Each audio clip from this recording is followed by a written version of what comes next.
30년 전 당신이 버린 아기, 그게 바로 접니다. 법정이 술렁였습니다. 한태식은 창백한 얼굴로 민준이를 바라보았습니다. 증인은 피고인과 어떤 관계입니까? 법적으로는 저는 피고인의 조카입니다. 피고인의 형님이신 고 한지훈 씨의 아들이죠. 하지만 제 할머니는 따로 계십니다. 30년 전 병원 쓰레기통에서 저를 구해주신 분입니다. 거짓말입니다. 판사님, 저건 다 꾸며낸 이야기예요. 피고인, 앉으십시오.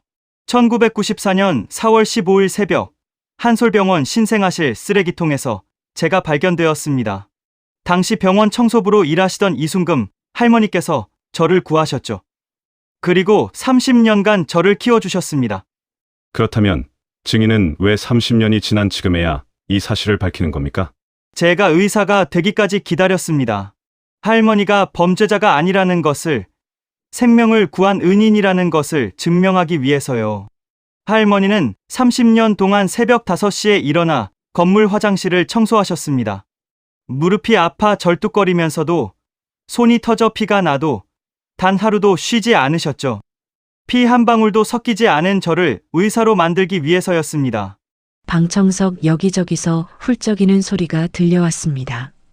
도대체 30년 전 그날 밤 한솔병원에서는 무슨 일이 있었던 걸까요?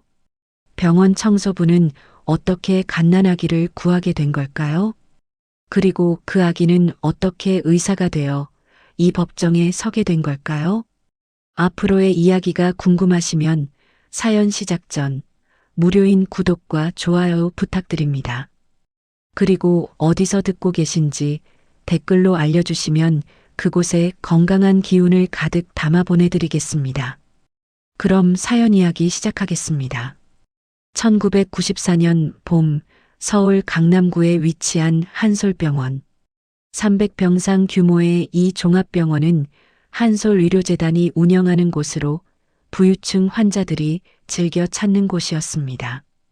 새벽 5시, 아직 어둠이 채 가시지 않은 시각에 병원 후문이 조용히 열렸습니다. 60살의 이순금이 낡은 운동화를 신고 병원 안으로 들어섰죠. 그녀의 손에는 언제나 똑같은 낡은 가방이 들려 있었고 그 안에는 점심 도시락과 무릎 보호대가 들어 있었습니다. 일찍 오셨네요, 이 선생님. 당직 경비가 인사를 건넸습니다. 네, 오늘 할 일이 많아서요. 순금은 부드럽게 미소 지으며 직원 출입구로 향했습니다. 지하 1층 청소부들의 휴게실에 도착한 순금은 남색 유니폼으로 갈아입었습니다. 거울에 비친 자신의 얼굴을 잠시 바라보았죠. 깊게 패인 주름과 거칠어진 피부, 하지만 아직 또렷한 눈빛이 그곳에 있었습니다. 순금 씨, 오늘도 신생아실 담당이에요. 수간호사가 업무 배정표를 건네주었어요. 네, 알겠습니다. 순금은 청소도구를 챙겨 엘리베이터에 올랐습니다. 5층에 있는 신생아실은 그녀가 가장 좋아하는 근무지였죠.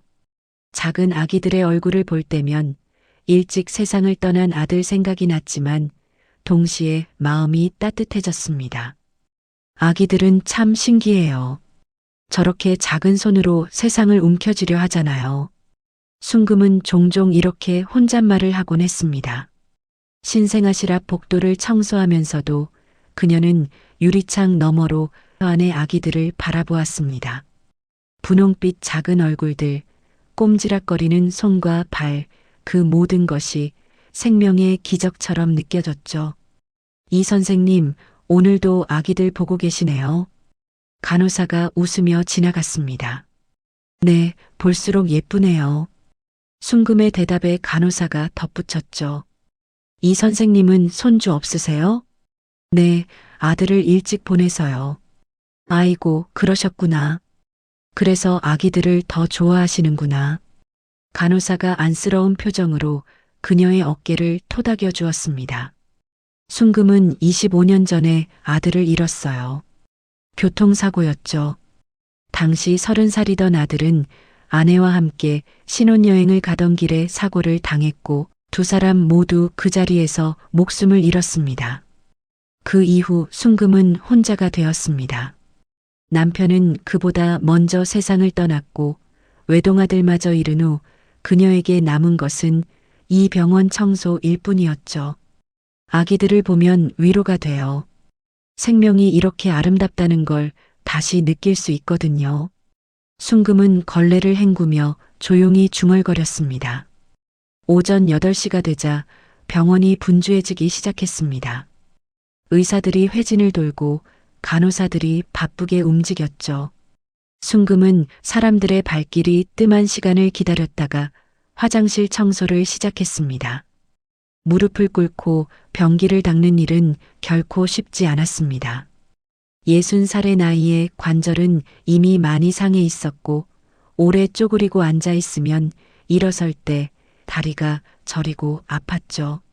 하지만 순금은 한 번도 불평한 적이 없었습니다. 일할 수 있다는 게 감사한 일이에요.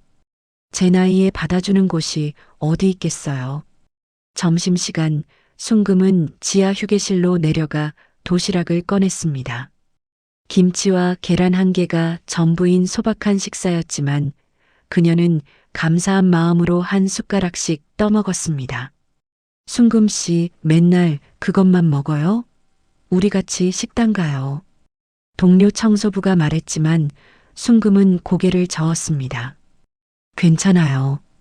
전 이게 더 입에 맞아요. 사실은 돈을 아껴야 했습니다. 한 달 월급 120만 원에서 월세 50만 원을 빼면 남는 돈이 얼마 되지 않았죠. 교통비, 공과금, 그리고 매달 적금까지 붙고 나면 식비로 쓸 수 있는 돈은 거의 없었어요. 나중에 아프면 병원비가 필요하잖아. 지금 조금씩이라도 모아야지. 순금은 언제나 이렇게 생각했습니다. 오후 근무는 오전보다 더 힘들었어요. 병동 복도를 걸레질하고 계단을 쓸고 각 층 화장실을 점검해야 했죠. 오후 5시가 되면 다리가 천근만근 무거워졌고 허리는 펴지지 않을 정도로 뻐근했습니다. 그래도 순금은 마지막까지 꼼꼼하게 청소했습니다. 이 선생님, 오늘도 수고 많으셨어요. 퇴근 시간 수간호사가 인사를 건넸습니다. 아니에요. 내일 또 뵐게요. 순금은 피곤한 몸을 이끌고 병원을 나섰습니다. 집까지 가는 버스 안에서 그녀는 창밖을 바라보며 생각에 잠겼어요. 이렇게 하루하루 살아가는 것도 괜찮아. 누군가에게 필요한 사람이라는 게 그것만으로도 감사한 일이지. 그날 밤 순금은 작은 쪽방에서 라면 1개로 저녁을 때우고 잠자리에 들었습니다. 내일도 새벽 5시에 일어나야 했으니까요. 하지만 그녀는 몰랐습니다. 바로 다음 날 자신의 인생이 완전히 바뀔 운명과 마주하게 될 것이라는 사실을요. 2004년 4월 15일 목요일 새벽.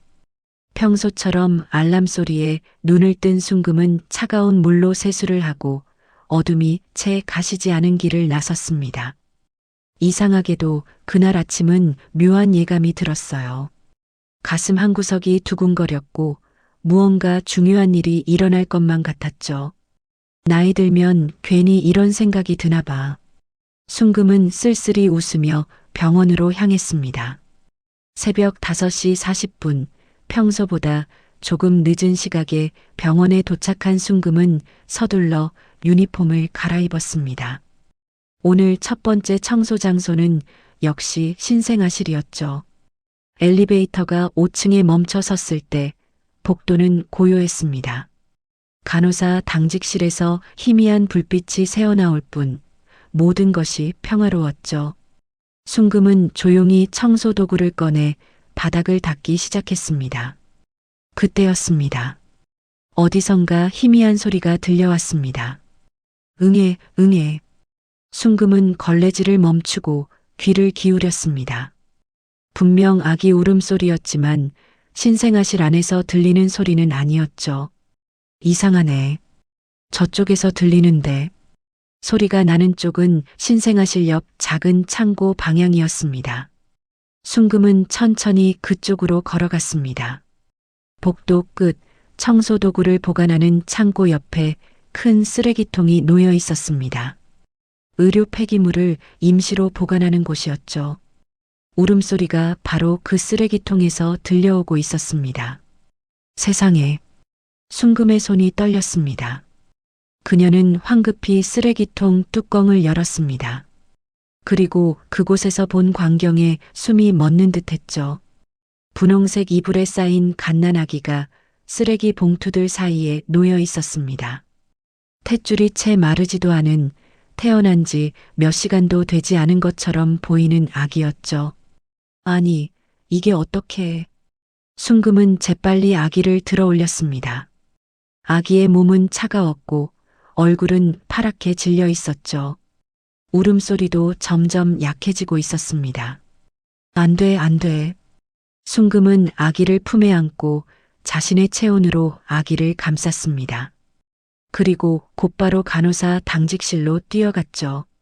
간호사님, 간호사님. 순금의 다급한 외침에 당직 간호사가 놀라 나왔습니다. 왜 그러세요, 이 선생님? 아기예요. 쓰레기통에 아기가 버려져 있었어요. 간호사의 얼굴이 창백해졌습니다. 뭐라고요? 빨리요, 빨리 살려야 해요. 간호사는 순금의 품에서 아기를 받아들고 신생아실로 뛰어갔습니다.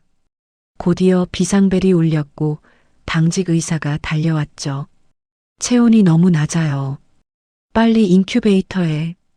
의료진이 급하게 응급처치를 시작했습니다.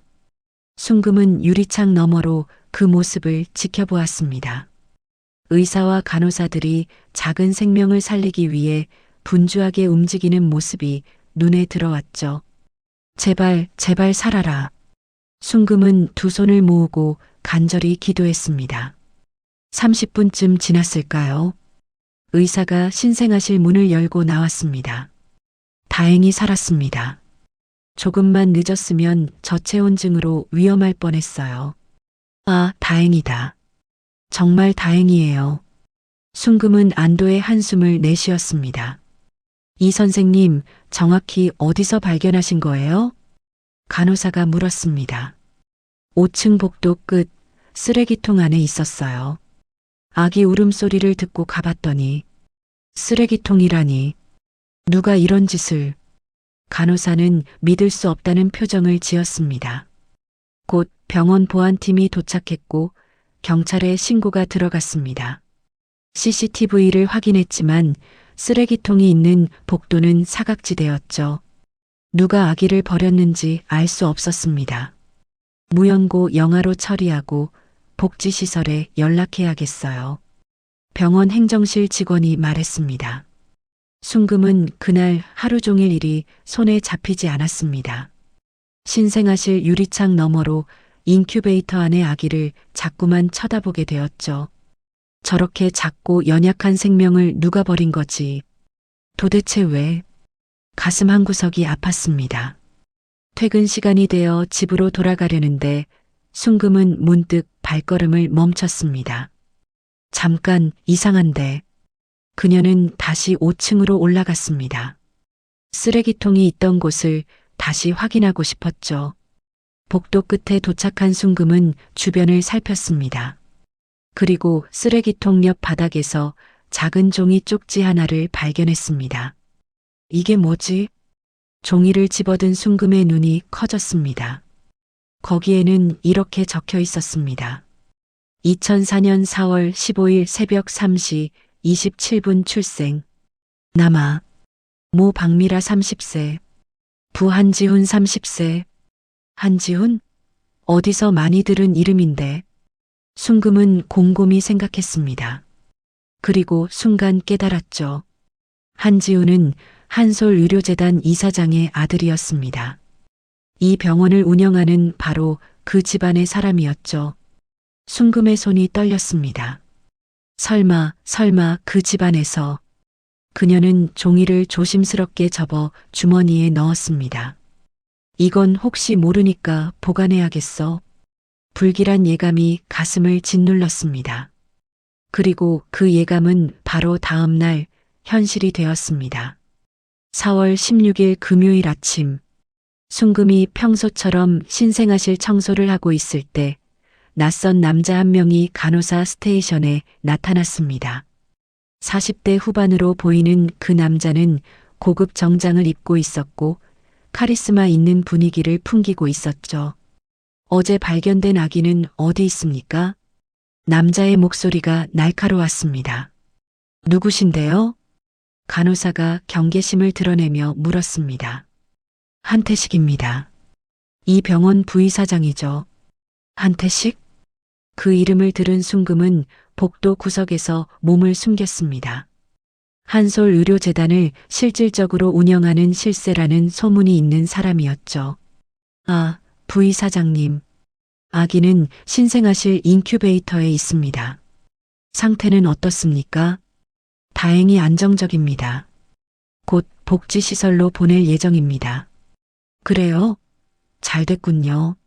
한태식은 그렇게 말했지만 그의 표정에는 안도감이 아닌 다른 감정이 서려 있었습니다. 순금은 청소하는 척하면서 그의 움직임을 주시했습니다.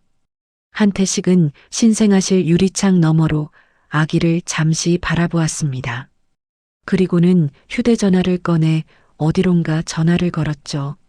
순금은 조금 더 가까이 다가가 귀를 기울였습니다. 형님, 접니다. 그 문제 아직 완전히 처리되지 않았습니다. 한태식의 목소리가 낮게 깔렸습니다. 아기가 발견되었어요. 병원 직원이 구조했습니다. 네, 살아있습니다. 잠시 침묵이 흘렀습니다. 걱정 마십시오. 제가 알아서 처리하겠습니다. 복지시설로 보내든 입양을 보내든 어쨌든 우리와는 무관하게 만들겠습니다. 순금의 심장이 쿵쾅거렸습니다. 그 여자 박미라는 어떻게 됐습니까? 네, 알겠습니다. 형님도 조심하십시오. 이 일이 알려지면 재단 이미지에 큰 타격이니까요. 전화를 끄는 한태식은 다시 한번 아기를 바라보았습니다. 그의 눈빛은 차갑고 무자비했죠. 재단을 위해서라면 어쩔 수 없지. 그가 중얼거리는 소리를 순금은 똑똑히 들었습니다. 한태식이 사라지고 나서 순금은 화장실로 들어가 가쁜 숨을 몰아쉬었습니다. 내가 들은 게 맞는 거야? 저 사람들이 저 아기를. 손이 떨렸습니다. 순금은 어제 주운 종이 쪽지를 다시 꺼내보았습니다. 부한지훈. 한지훈은 한태식의 형이었습니다. 그러니까 그 아기는 한태식의 조카였던 거죠. 왜 자기 조카를 버린 거지? 도대체 무슨 이유로? 순금은 머릿속이 복잡해졌습니다. 점심시간 순금은 식당에서 다른 직원들의 대화를 엿들었습니다. 한지훈 선생님 들었어? 요즘 문제가 좀 있나 봐. 무슨 문제? 여자 문제래. 박미라라는 여자랑 사귀다가 헤어졌다는데 그 여자가 임신했었나 봐. 헐, 진짜? 그래서 낙태하라고 했는데 거부했대. 그 이후로 연락이 끊겼다던데. 아이고, 그런 일이. 근데 그 여자는 지금 어디 있대? 아무도 모른대. 사라졌다나 봐. 순금은 소름이 돋았습니다. 모든 퍼즐이 맞춰지기 시작했습니다. 박미라는 한지훈의 아이를 임신했지만 한씨 집안에서는 그 아이를 원하지 않았습니다. 그래서 아기가 태어나자마자 없애려 했던 거죠. 그럼 그 여자는 지금 어디 있는 거야? 혹시? 순금은 더 이상 생각하고 싶지 않았습니다. 오후 내내 일을 하면서도 순금의 머릿속은 복잡했습니다. 내가 경찰에 알려야 하나? 하지만 증거가 있나? 전화 통화 내용을 내가 들었다는 게 증거가 될까? 고민이 깊어졌습니다. 퇴근 시간이 되어 짐을 챙기는데 행정실 직원이 공지사항을 붙이는 것이 보였습니다. 내일부터 신생아실 CCTV 추가 설치 작업이 있습니다. 해당 구역 출입을 자제해 주시기 바랍니다. 순금은 그 공지를 보며 생각했습니다. CCTV가 생기면 앞으로는 이런 일이 없겠지. 하지만 문득 불안한 생각이 들었습니다. 혹시 그 사람들이 아기를 또... 그날 밤 순금은 잠을 이루지 못했습니다. 새벽 2시쯤 그녀는 벌떡 일어나 옷을 입었습니다. 내가 직접 확인해 봐야겠어.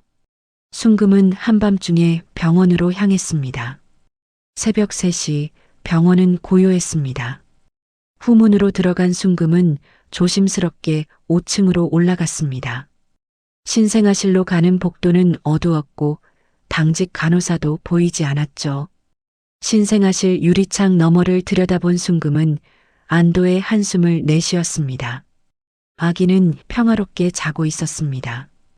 다행이다. 괜한 걱정이었나 봐. 하지만 바로 그때였습니다. 복도 반대편에서 발소리가 들렸습니다.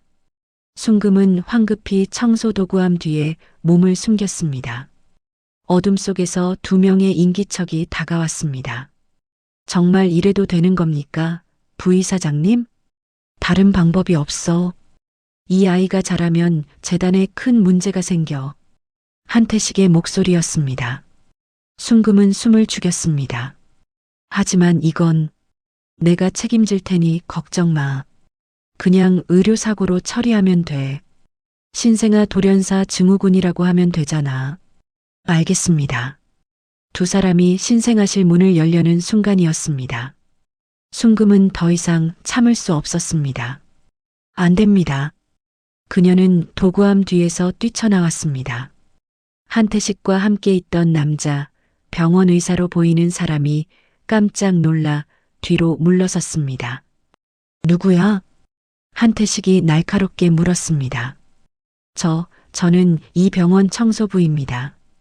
그 아기를 다치게 하시면 안 됩니다. 순금의 목소리는 떨렸지만 단호했습니다. 한태식의 얼굴이 일그러졌습니다. 당신이 뭘 안다고 나서는 거야? 저는 다 들었습니다. 전화 통화 내용도 지금 하신 말씀도요. 경찰에 신고하겠습니다. 순금은 주머니에서 휴대전화를 꺼냈습니다. 한태식이 순금에게 다가왔습니다. 이 아줌마가 지금 무슨... 하지만 순금은 물러서지 않았습니다. 한 발짝만 더 오시면 소리 지르겠습니다. 당직 간호사가 올 겁니다. 한태식은 잠시 망설이다가 비웃었습니다. 좋아요. 소리 지르세요. 그럼 내가 당신을 무고죄로 고소하겠습니다. 한밤중에 병원에 무단 침입한 청소부가 부의사장을 모함했다고 하면 누가 당신을 믿겠어요? 순금은 말문이 막혔습니다. 한태식이 냉소를 지으며 말을 이었습니다. 당신은 내일부터 병원에 나오지 마세요. 해고입니다. 네. 그리고 경찰에 신고하든 뭘 하든 마음대로 하세요. 하지만 증거가 없으면 허위 신고로 오히려 당신이 처벌받을 겁니다. 한태식은 그렇게 말하고는 함께 온 의사와 함께 사라졌습니다. 순금은 그 자리에 주저앉았습니다. 어떡하지? 어떻게 해야 저 아기를 지키지? 그녀의 눈에서 눈물이 흘러내렸습니다. 그리고 그 순간 순금은 결심했습니다. 내가 지켜야 해. 내가 이 아기를 데리고 나가야 해. 그것이 유일한 방법이었습니다. 4월 17일 토요일 새벽 4시 순금은 가방 하나를 메고 병원 후문 앞에 서 있었습니다. 가방 안에는 옷 몇 벌과 통장, 그리고 그동안 모았던 현금 200만 원이 전부였습니다. 이제 돌아갈 수 없어. 하지만 이 길밖에 없어. 그녀는 깊게 숨을 들이마시고 병원 안으로 들어갔습니다. 당직 경비는 졸고 있었습니다. 순금은 조심스럽게 직원 출입증을 찍고 엘리베이터에 올랐죠. 5층에 도착했을 때 복도는 고요했어요. 당직 간호사는 간호사실에서 차를 마시고 있었고 신생아실은 무인 상태였습니다. 지금이야. 순금은 신생아실 문을 열었습니다. 조그마한 아기 침대에 작고 연약한 생명이 곤히 자고 있었어요. 미안해. 이모가 너를 데려가야 해. 안 그러면 내가 위험해. 순금은 조심스럽게 아기를 안아 올렸습니다. 아기가 작게 칭얼거렸지만 울지는 않았습니다. 순금은 준비해온 담요로 아기를 감쌌고 자신의 옷 안에 아기를 품었죠. 조용히 해야 해. 우리 조용히 나가자. 신생아실을 나서는 순금의 심장은 터질 듯이 뛰었습니다. 복도를 지나 비상계단으로 향했어요. 엘리베이터는 CCTV가 있어서 사용할 수 없었거든요. 계단을 조심스럽게 내려가는데 위층에서 발소리가 들렸습니다. 누가 오고 있어? 순금은 숨을 죽이고 계단 구석에 몸을 숨겼어요. 발소리가 가까워졌다가 다시 멀어졌습니다. 다행히 지나쳐간 것이었죠. 휴! 순금은 안도의 한숨을 내쉬고 다시 계단을 내려갔습니다. 1층에 도착했을 때 후문 쪽에서 경비가 순찰을 돌고 있었습니다. 어떡하지? 순금은 잠시 고민하다가 반대편 출구로 향했어요. 직원 전용 비상구였죠. 문을 열자 찬 새벽 공기가 얼굴을 때렸어요. 성공했어. 이제 나가기만 하면 돼. 하지만 바로 그때 뒤에서 목소리가 들렸습니다. 거기 누구세요? 경비였어요.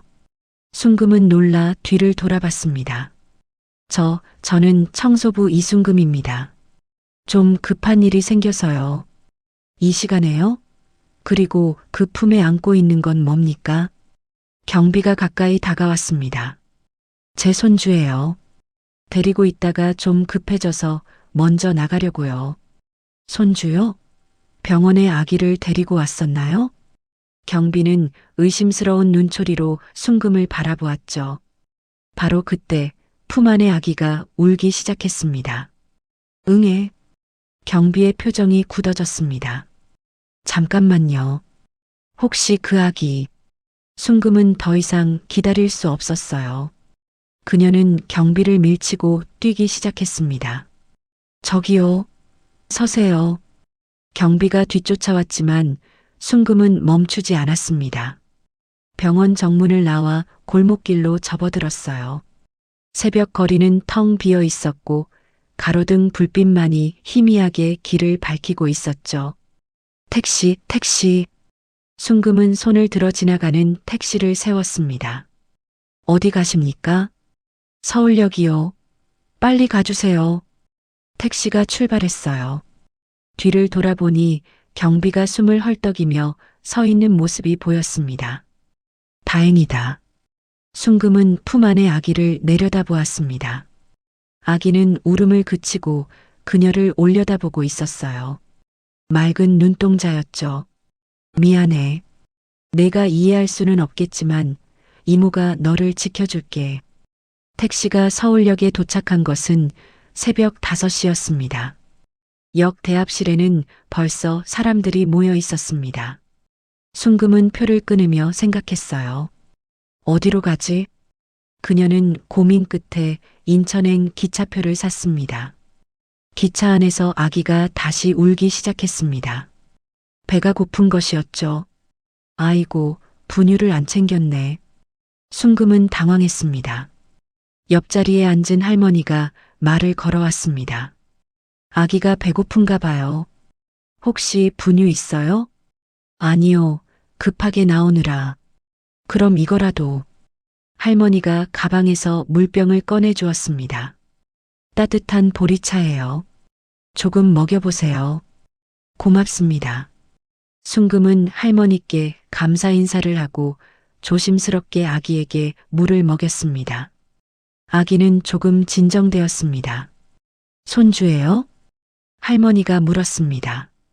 네, 제 손주예요. 순금은 거짓말을 했습니다. 귀엽네요. 이름이 뭐예요? 이름? 순금은 잠시 생각했습니다. 민준이요. 강민준이에요. 그 순간 순금은 결심했습니다. 이 아기는 이제 한씨 집안의 아이가 아니었습니다. 자신의 손자 강민준이었죠. 민준이라. 좋은 이름이네요. 할머니가 웃으며 말했습니다. 기차가 인천역에 도착했을 때 순금은 새로운 인생을 시작할 준비가 되어 있었습니다. 이제부터 우리 둘이야. 내가 너를 지킬게. 누가 뭐래도. 순금은 아기를 꼭 안고 역을 나섰습니다. 그리고 그날부터 60살 할머니와 갓난아기의 20년 여정이 시작되었습니다. 인천 부평구 상곡동. 낡은 주택들이 다닥다닥 붙어 있는 달동네였습니다.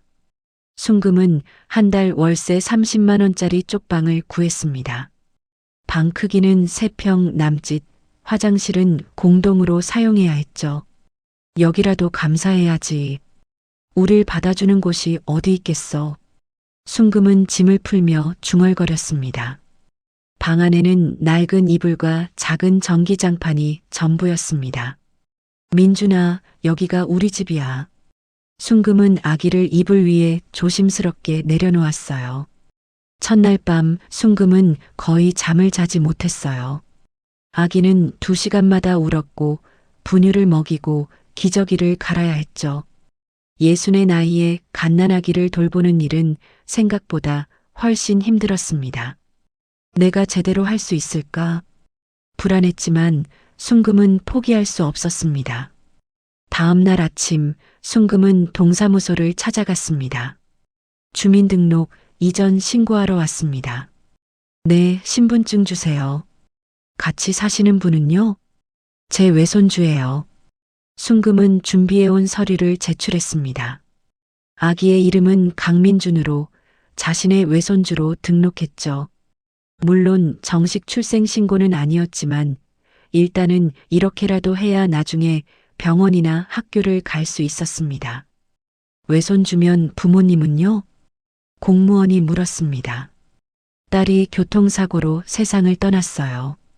사위도 함께요. 그래서 제가 키우게 됐습니다. 순금은 슬픈 표정을 지었어요. 아이고, 그러셨구나. 힘드시겠어요. 공무원은 더 이상 캐묻지 않고 서류를 처리해 주었습니다. 감사합니다. 순금은 안도의 한숨을 내쉬었습니다. 일을 찾기 위해 순금은 부평역 근처 구인 광고를 살펴보았습니다. 청소일, 식당 일, 파출부. 그녀의 나이에 할 수 있는 일은 많지 않았죠. 며칠 동안 여러 곳을 다니며 면접을 봤지만 번번이 거절당하기 일쑤였어요. 죄송한데 나이가 좀 많으시네요. 아기는 어떻게 하실 건데요? 같이 데리고 출근하실 건 아니죠? 경력이. 이유는 다양했지만 결과는 같았어요. 일주일이 지나고 순금의 소지품은 절반으로 줄어들었습니다. 이러다가 진짜 굶겠는데. 그녀는 걱정이 태산 같았습니다. 그때 쪽방 옆집 아줌마가 말을 걸어왔습니다. 이 선생님, 일 찾으세요? 네, 혹시 아시는 데 있으세요? 부평역 앞에 작은 병원 있잖아요. 거기서 청소부 구한다고 하던데. 한번 가보세요. 정말요? 고맙습니다. 순금은 희망을 품고 그 병원을 찾아갔습니다. 50병상 규모의 작은 내과 의원이었습니다. 안녕하세요. 청소 일자리 알아보러 왔습니다. 아, 네. 원장님 계세요. 잠깐만요. 간호사가 원장을 불러왔습니다. 50대 중반의 남자 원장이 순금을 보더니 물었습니다. 나이가 어떻게 되세요? 60입니다. 좀 많으시네요. 일하시는데 불편하지 않으세요? 아닙니다. 전에 한솔병원에서 15년간 일했습니다. 일은 잘할 수 있습니다. 한솔병원에서요? 왜 그만두신 겁니까? 순금은 잠시 망설이다가 대답했습니다. 개인 사정이 생겨서요. 손주를 맡게 되어서 인천으로 왔습니다. 원장은 고민하는 표정을 지었습니다. 손주를 키우시면서 일하기 힘들지 않으세요? 괜찮습니다. 낮에는 이웃분께 맡길 수 있어서요. 사실 그런 이웃은 없었지만 순금은 절실했죠. 원장은 잠시 생각하더니 말했어요. 좋습니다. 한 달만 일해보시죠. 잘하시면 계속 일하시는 걸로 하고요. 감사합니다. 정말 감사합니다. 순금은 고개를 깊이 숙였습니다. 월급은 100만 원입니다. 새벽 6시부터 오후 2시까지 근무고요. 네, 알겠습니다. 100만 원. 한솔병원보다는 적었지만 지금 순금에게는 생명줄이었습니다. 다음 날부터 순금은 일을 시작했어요. 문제는 민준이었습니다. 아기를 맡길 곳이 없었죠.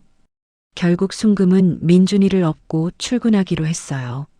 원장님, 죄송한데 아기를 잠깐 데리고 있어도 될까요? 낮에만요. 아이고, 곤란한데. 병원에 아기를. 원장은 난처해했지만 순금의 사정을 듣고는 허락해 주었습니다. 대신 환자들 방해되지 않게 조용히 있어야 해요. 네, 그렇게 하겠습니다. 순금은 청소를 하면서도 늘 민준이를 옆에 두었습니다. 아기띠로 업고 걸레질을 하고 화장실을 닦았죠. 민준이는 신기하게도 거의 울지 않았습니다. 할머니 등에 엎여 조용히 있다가 배고프면 조금 칭얼거리는 정도였죠. 우리 민준이 참 착하다. 할매 일하는 거 알고 조용히 있어주는구나. 순금은 틈틈이 아기에게 말을 걸었습니다. 점심시간이 되면 순금은 조용한 구석에 앉아 분유를 먹이고 기저귀를 갈았습니다. 민준아, 조금만 참자. 할매가 돈 벌어서 너 좋은 데 데려갈게. 하지만 현실은 녹록지 않았죠. 한 달 월급 100만 원에서 월세 30만 원을 빼면 70만 원이 남았습니다. 거기서 분유가, 기저귀가, 공과금, 식비를 빼면 거의 남는 게 없었어요. 이렇게는 안 되겠어. 다른 일을 더 해야 해. 순금은 저녁에 파출부 일을 추가로 시작했습니다. 오후 3시부터 저녁 8시까지 근처 부유한 집들을 돌며 청소와 설거지를 해주는 일이었죠. 할미는 하루에 2시간만 자도 괜찮아. 너만 잘 크면 돼. 순금은 잠을 줄여가며 일했습니다. 새벽 5시에 일어나 민준이를 씻기고 6시에 출근해서 오후 2시까지 병원 청소를 하고 3시부터 8시까지 파출부 일을 하고 밤 9시에 집에 돌아와 민준이를 재우고 12시쯤 잠들었어요. 그리고 다시 5시에 일어죠. 이런 생활이 계속되자 순금의 몸은 점점 망가졌습니다. 무릎이 시큰거렸고 허리가 펴지지 않았으며 손은 세제 때문에 짓물러 피가 나기 일쑤였죠. 하지만 순금은 한 번도 힘들다고 말하지 않았어요. 이 정도는 괜찮아. 민준이만 건강하면 돼. 민준이는 순금의 그런 모습을 보며 자랐습니다. 아기띠에 엎여 할머니의 등을 느끼며 할머니의 거친 숨소리를 들으며 그렇게 하루하루를 보냈죠. 그리고 그 시간들은 민준이의 무의식 속에 깊이 새겨졌습니다. 세상에서 가장 따뜻한 등의 기억으로, 가장 안전한 품의 기억으로요. 민준이가 8살이 되던 해였습니다. 이제 초등학교에 들어갈 나이였죠. 순금은 민준이의 손을 잡고 학교 등록을 하러 갔습니다. 할머니, 나 학교 가면 친구들 만날 수 있어? 그럼 많이 만날 수 있지. 와. 민준이는 신이 나서 깡충깡충 뛰었습니다. 학교 행정실에서 서류를 작성하는데 담당 선생님이 물었습니다. 부모님은 어떻게 되셨나요? 교통사고로 돌아가셨습니다. 제가 외할머니라서 키우고 있습니다. 아이고. 그렇다면 기초생활수급 대상이 되실 수 있을 것 같은데 신청하셨어요? 아니요. 그건 잘 몰라서요. 그럼 동사무소에 가서 상담받아 보세요. 민준이 학비 지원도 받으실 수 있을 겁니다. 정말요? 감사합니다. 순금은 그날로 동사무소를 찾아가 신청을 했고 한 달 후부터 기초생활수급비를 받게 되었습니다. 한 달에 50만 원. 많은 돈은 아니었지만 순금에게는 큰 도움이 되었습니다. 민준아, 이제 할미가 너 학원도 보낼 수 있겠다. 학원은 괜찮아. 할머니가 힘들잖아. 8살 민준이는 벌써 할머니를 걱정할 줄 알았습니다. 초등학교에 입학한 민준이는 빠르게 적응했습니다. 성적도 좋았고 친구들도 잘 사귀었죠. 하지만 가끔 친구들이 물어올 때가 있었습니다. 민준아, 너희 엄마 아빠는? 나 엄마 아빠 없어. 할머니랑 살아. 할머니? 진짜? 응. 민준이는 태연하게 대답했습니다. 그에게 순금은 할머니이자 엄마이자 아빠였으니까요. 저녁이 되면 순금은 파출부일을 마치고 집에 돌아왔습니다. 민준아, 오늘 학교 어땠어? 좋았어. 오늘 받아쓰기에서 100점 맞았어. 우와, 우리 민준이 대단하다. 순금은 민준이를 꼭 안아주었습니다. 하지만 민준이는 할머니의 손을 보고 깜짝 놀랐습니다. 할머니 손에서 피나. 순금의 손은 세제에 짓물러 여기저기 갈라져 있었고 일부는 피가 배어나와 있었습니다. 아, 이거 괜찮아. 일하다 보면 그럴 수 있어. 아파? 아니야, 안 아파. 하지만 민준이는 할머니가 거짓말하는 걸 알았어요. 잠깐만. 민준이는 화장실로 가서 구급상자를 가져왔습니다. 이리 줘봐. 8살 민준이는 서툰 손놀림으로 할머니 손에 연고를 발랐습니다. 아야, 조심해. 미안해. 근데 이거 바르면 나아. 민준이는 진지한 표정으로 할머니 손을 치료했습니다. 순금은 그런 민준이를 보며 눈시울이 붉어졌어요. 우리 민준이 다 컸네. 할머니, 나 나중에 크면 돈 많이 벌어서 할매 손 고쳐줄 거야. 손을 왜 고쳐? 손이 많이 아프잖아. 내가 의사 되면 고쳐줄 수 있어. 의사? 응. 텔레비전에서 봤는데 의사는 아픈 사람 고쳐주는 사람이래. 나도 그거 할래. 순금은 민준이를 꼭 끌어안았어요. 그래, 우리 민준이 의사 되자. 할머니가 도와줄게. 그날 밤 순금은 민준이가 잠든 후 조용히 눈물을 흘렸습니다. 의사 집안이라더니 운명인가? 민준아, 할미는 내가 의사가 되는 걸 꼭 보고 싶구나. 시간은 빠르게 흘러갔습니다. 민준이는 초등학교 전학년 반장을 했고 성적은 항상 상위권이었습니다. 선생님들은 모두 민준이를 칭찬했어요. 민준이는 정말 모범적인 학생입니다. 공부도 잘하고 친구들도 잘 도와주고요. 학부모 상담날 순금은 설레는 마음으로 학교에 갔습니다. 할머니, 민준이 정말 잘하고 있습니다. 특히 과학에 재능이 있는 것 같아요. 과학이요? 네, 과학 시간에 질문도 많이 하고 실험도 아주 적극적이에요. 의대 가고 싶다고 하던데 충분히 갈 수 있을 것 같습니다. 정말요? 순금의 눈이 반짝였어요. 네, 하지만 중학교부터는 학원이 필요할 것 같아요. 경쟁이 치열하거든요. 네, 알겠습니다. 보내보겠습니다. 순금은 학원비를 마련하기 위해 더 열심히 일했어요. 밤늦게까지 파출부 일을 하고 주말에는 식당에서 설거지 아르바이트도 시작했죠. 민준이는 할머니가 힘들어하는 걸 알았습니다. 할머니, 나 학원 안 다녀도 돼. 혼자 공부할 수 있어. 안 돼. 내가 꿈을 이루려면 좋은 교육을 받아야 해. 하지만 할머니가 너무 힘들잖아. 할매는 괜찮아. 민준이 너만 잘 크면 돼. 민준이는 14살이 되어 중학교에 입학했습니다. 이제 순금은 70이 넘는 나이가 되었죠. 나이가 들수록 일은 더 힘들어졌습니다. 무릎은 점점 더 아팠고 허리는 펴지지 않았죠. 조금만 더 버티자. 순금은 하루하루를 버텨냈습니다. 민준이는 중학교에서도 우수한 성적을 유지했습니다. 할머니, 나 이번 중간고사 전교 3등 했어. 와, 대단하다. 우리 민준이 최고야. 순금은 기뻐했지만 속으로는 걱정이 되었습니다. 다른 애들은 다 과외도 받고 학원도 여러 개 다니는데 민준이는 학원 한 군데만. 하지만 민준이는 불평하지 않았습니다. 나는 이거면 충분해. 학원 선생님이 잘 가르쳐 주셔.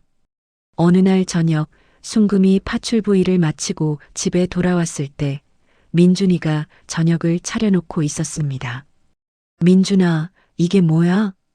할머니 오기 전에 내가 밥 했어. 라면이랑 계란 프라이. 아이고, 우리 민준이가 다 컸네. 순금은 감동했습니다. 할머니가 매일 힘들게 일하잖아. 이 정도는 제가 해야지. 민준이는 이제 14살이었지만 할머니를 생각하는 마음은 어른 못지않았습니다. 그날 밤 순금은 무릎이 너무 아파서 잠을 이루지 못했습니다. 신음소리가 새어나왔습니다. 민준이가 잠에서 깼습니다.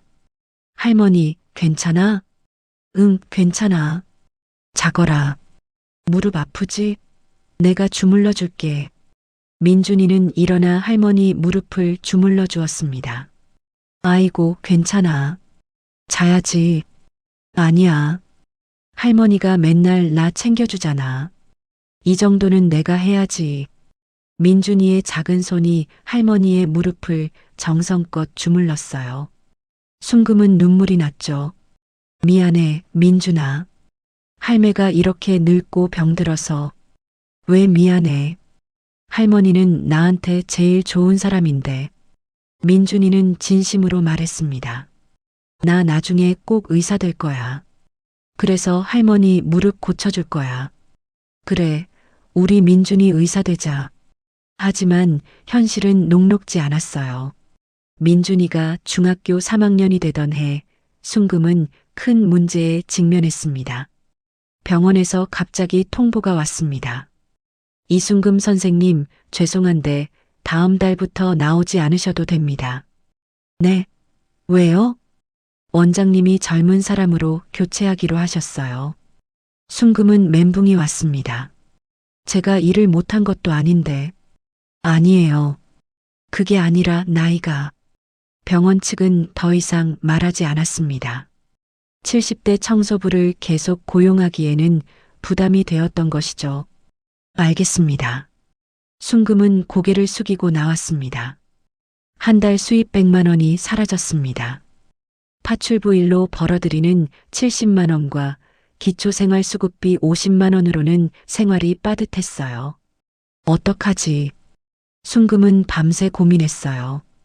다음 날 순금은 다른 병원들을 알아보았지만 모두 거절당했습니다. 나이가 너무 많으세요. 죄송합니다. 일주일이 지나도 일자리를 구하지 못했고 순금은 밤잠을 설쳤어요. 할머니, 내가 아르바이트 할게. 안 돼. 너는 공부해야 해. 하지만 할머니가 혼자 고생하잖아. 민준아. 순금은 민준이의 손을 잡았습니다. 너는 지금 공부할 때야. 나중에 의사 되려면 지금이 중요해. 할매는 괜찮아. 하지만 민준아, 할매 말 들어. 제발. 순금의 눈빛이 간절했어요. 민준이는 더 이상 말하지 못했습니다. 그날 밤 민준이는 눈물을 흘렸어요.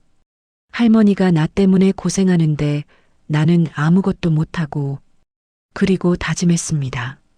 더 열심히 공부해서 빨리 의사가 되자. 그래서 할머니를 편하게 해드리자. 다음 날부터 민준이는 더욱 집중해서 공부했습니다. 그해 겨울 민준이는 전국 모의고사에서 상위 1%에 들었습니다. 할머니, 나 전국에서 300등 했어. 정말? 우와. 순금은 기뻐서 민준이를 끌어안았습니다. 이러면 서울대 의대 갈 수 있대. 그래. 우리 민준이 정말 대단하다. 순금은 행복했습니다. 민준이가 고등학교에 입학할 무렵 순금은 드디어 새 일자리를 구했습니다.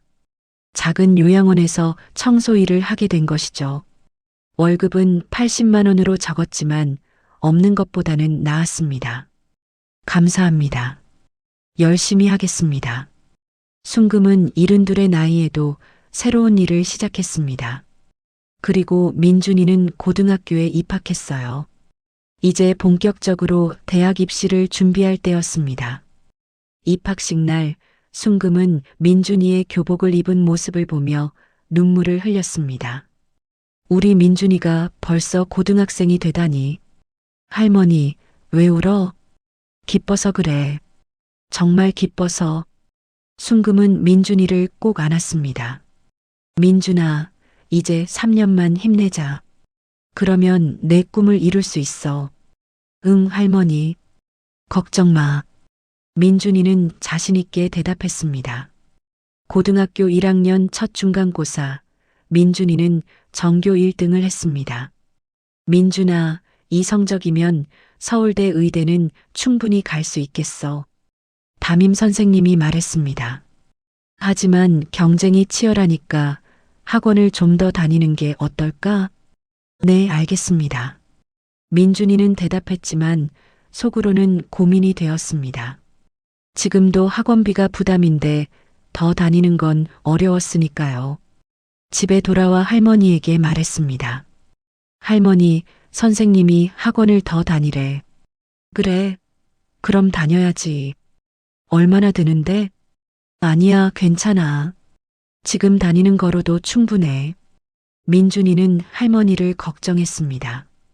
요즘 할머니의 얼굴이 더 수척해진 것을 알고 있었으니까요. 그해 가을, 순금은 무릎 통증이 심해져 병원에 갔습니다. 무릎 연골이 많이 닳았네요. 수술이 필요합니다. 의사가 말했습니다. 수술이요? 얼마나 드는데요? 300만 원 정도 예상됩니다. 순금은 현기증이 났습니다. 300만 원은 순금에게 천문학적인 돈이었습니다. 일단 약으로 버텨보겠습니다. 하지만 통증이 심하실 텐데요. 괜찮습니다. 순금은 병원을 나왔습니다. 집에 돌아와서도 민준이에게는 아무 말도 하지 않았습니다. 하지만 민준이는 할머니가 절뚝거리는 것을 알아챘습니다. 할머니, 병원 갔다 왔어? 응, 별거 아니야. 무릎 아프지? 수술해야 하는 거 아니야? 민준이는 걱정스러운 표정으로 물었습니다. 아니야, 약 먹으면 돼. 순금은 웃으며 대답했습니다. 하지만 그날 밤 민준이는 할머니 방에서 신음소리를 들었습니다. 민준이는 가슴이 찢어지는 것 같았습니다. 다음 날 민준이는 학교가 끝나고 바로 편의점으로 갔습니다. 사장님, 아르바이트 자리 있나요? 아르바이트? 학생이 왜? 돈이 필요해서요. 미안한데 여기는 대학생만 뽑아. 민준이는 여러 곳을 돌아다녔지만 모두 거절당했습니다. 고등학생은 안 돼요. 공부나 해. 좌절감이 밀려왔습니다. 집에 돌아온 민준이는 할머니에게 말했습니다. 할머니, 내가 아르바이트 할게. 할머니 수술 받자. 순금의 얼굴이 굳어졌습니다. 안 돼. 왜? 나도 돈 벌 수 있어. 민준아. 순금은 민준이의 손을 잡았습니다. 그리고 민준이의 손을 펼쳐서 자세히 보았습니다. 17살 소년의 손은 아직 부드러웠습니다. 공부하느라 펜 굳은 살이 조금 있을 뿐이었죠. 민준아, 이 손 봐. 응. 이 손은 할미 손이랑 달라. 순금의 손은 거칠고 상처투성이었습니다. 20년간 청소하고 설거지한 손이었죠. 할미 손은 청소하는 손이야. 하지만 민준이 손은 다른 손이야. 무슨 말이야? 이 손은 사람을 살리는 손이야. 순금의 목소리가 떨렸습니다. 의사 선생님 손은 귀한 거야. 더럽혀지면 안 돼. 상처나면 안 돼. 하지만 할머니. 민준아, 할미 말 들어. 순금은 민준이를 똑바로 바라보았습니다. 할미는 괜찮아. 무릎 아픈 건 나이 들면 다 그래. 하지만 넌 아직 17이야. 지금이 제일 중요한 때야. 할매, 공부해. 열심히 공부해서 의사 돼. 그게 할미한테 제일 큰 효도야. 순금의 눈에서 눈물이 흘러내렸습니다. 할미는 팔이라도 팔아서 너 의대 보낼 거야. 그러니까 넌 딴 생각하지 말고 공부만 해. 민준이는 할머니를 끌어안고 울었습니다. 미안해, 할머니. 내가 무능해서. 무능하긴. 넌 전교 1등이잖아. 순금은 민준이의 등을 토닥였습니다. 그날 밤 민준이는 결심했습니다. 더 열심히 해야 해. 빨리 의사가 돼서 할머니를 편하게 해드려야 해. 다음 날부터 민준이는 새벽 3시에 일어나 공부했습니다. 학교에서 돌아오면 바로 도서관에 가서 밤 11시까지 공부했죠. 선생님들이 걱정할 정도였습니다. 민준아, 너무 무리하는 거 아니냐? 괜찮아요. 이 정도는 힘들지 않아요. 민준이의 눈빛은 불타오르고 있었습니다. 그해 겨울 고등학교 1학년이 끝나갈 무렵 민준이는 전국 모의고사에서 1등을 했습니다. 민준아, 축하해. 전국 1등이야. 담임 선생님이 기뻐했습니다. 감사합니다. 이러면 서울대 의대는 확실하다. 민준이는 집에 달려가 할머니에게 말했습니다. 할머니, 나 전국 1등 했어. 정말? 우와. 순금은 민준이를 안고 울었습니다. 우리 민준이 정말 대단하다.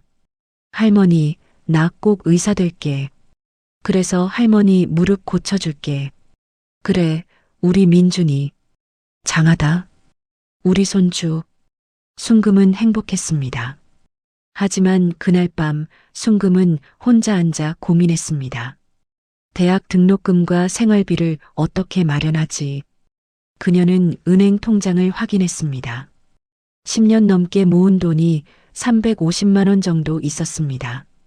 턱없이 부족해. 순금은 한숨을 쉬었습니다. 하지만 곧 결심했습니다. 어떻게든 마련해야지. 민준이 꿈을 포기시킬 순 없어. 그리고 순금은 자신의 마지막 재산을 떠올렸습니다. 17년 전 한솔병원에서 가져온 증거들. 민준이의 출생 기록과 혈액 샘플. 이제 이걸 사용할 때가 온 것 같아. 순금은 낡은 보자기를 꺼내 그 안의 서류들을 펼쳐보았습니다. 민준아, 이제 내 진짜 정체를 알려줄 때가 됐어. 순금은 결심했습니다. 하지만 그 전에 민준이가 고등학교를 졸업할 때까지는 기다리기로 했죠. 조금만 더 기다리자. 민준이가 준비될 때까지. 이렇게 또 1년이 흘렀습니다. 민준이가 고등학교 3학년 겨울방학을 맞이했을 때였습니다. 대학 수학 능력 시험도 끝났고 서울대 의대 정시 지원을 앞두고 있었죠. 할머니, 나 내년 2월에 발표나.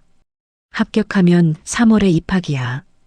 그래, 우리 민준이 드디어 의대생 되는구나. 순금은 기뻤지만 동시에 무거운 결심을 해야 할 때라는 것을 알았습니다. 어느 날 저녁 순금은 민준이를 앉혀놓고 말했습니다. 민준아, 할미가 할 말이 있어. 응, 뭔데? 중요한 이야기야. 잘 들어야 해. 순금의 표정이 심각해지자 민준이도 긴장했습니다. 순금은 방 안쪽 장롱에서 낡은 보자기를 꺼냈습니다. 이게 뭐야? 열어봐. 민준이가 보자기를 풀자 안에서 오래된 서류들과 작은 유리병이 나왔습니다. 이게 뭐지? 민준이는 서류를 펼쳐보았습니다. 1994년 4월 15일 새벽 3시 27분 출생. 남아. 모박미라. 부한지훈. 민준이의 손이 떨렸습니다. 할머니, 이게 무슨... 그게 내 출생 기록이야. 순금은 조용히 말했습니다. 민준이는 할머니를 바라보았습니다. 출생 기록? 그래. 순금은 천천히 20년 전 이야기를 시작했습니다. 한솔병원 신생아실 쓰레기통에서 발견된 아기, 한태식이 없애려 했던 조카, 그리고 자신이 아기를 데리고 도망친 이야기를요. 민준이는 말없이 듣고 있었습니다. 그러니까 할머니는 내 진짜 할머니가 아니라는 거지? 순금의 가슴이 철렁 내려앉았습니다. 법적으로는 그래. 하지만 민준아, 할머니, 민준이가 순금의 손을 잡았습니다. 할머니가 나를 키웠잖아.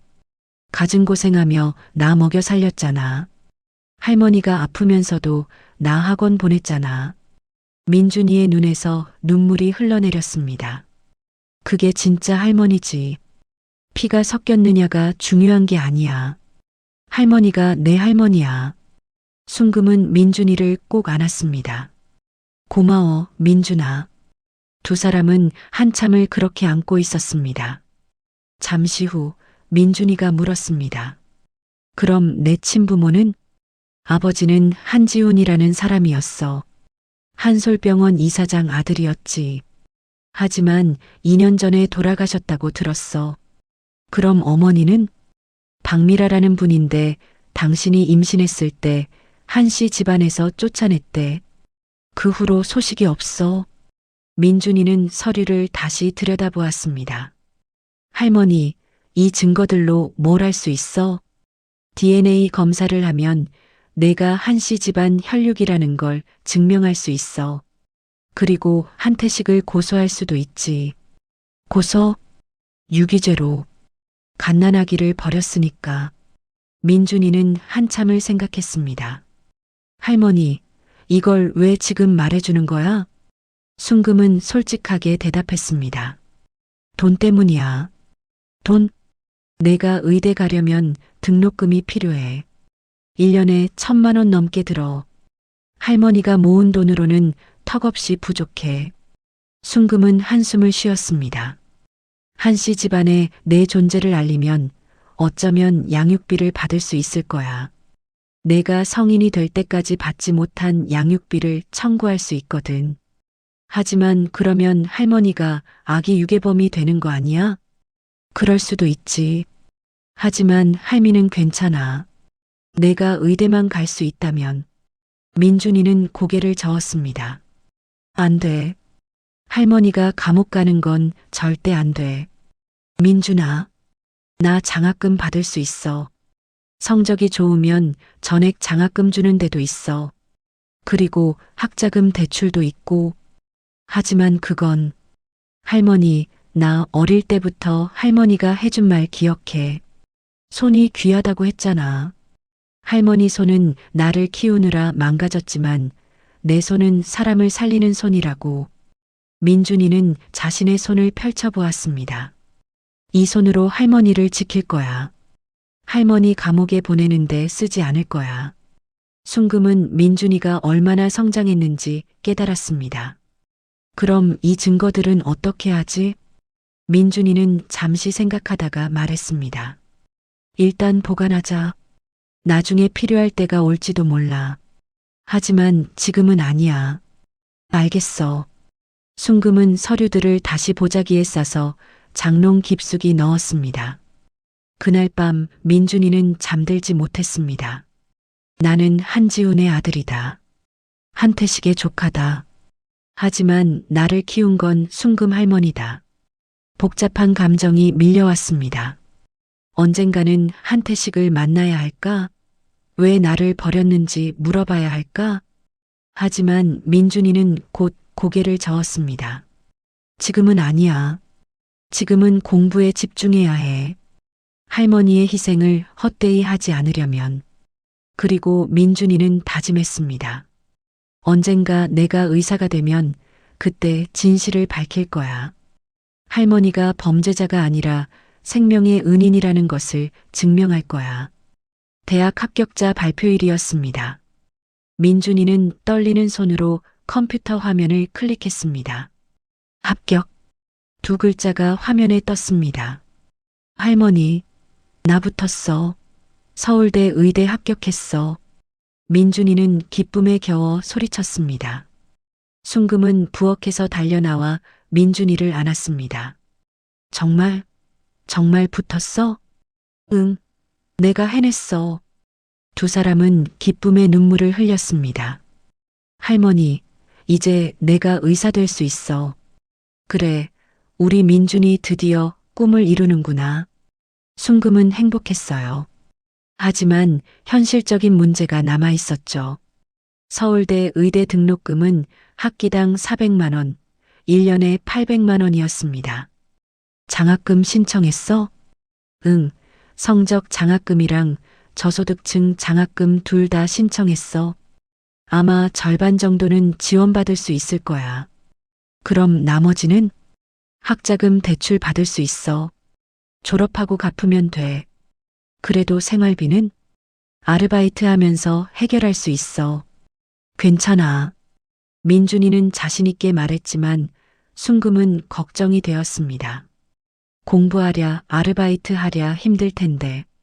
할머니가 나 키우느라 얼마나 힘들었는데. 이 정도는 아무것도 아니야. 그해 3월, 민준이는 서울대 의대에 입학했습니다.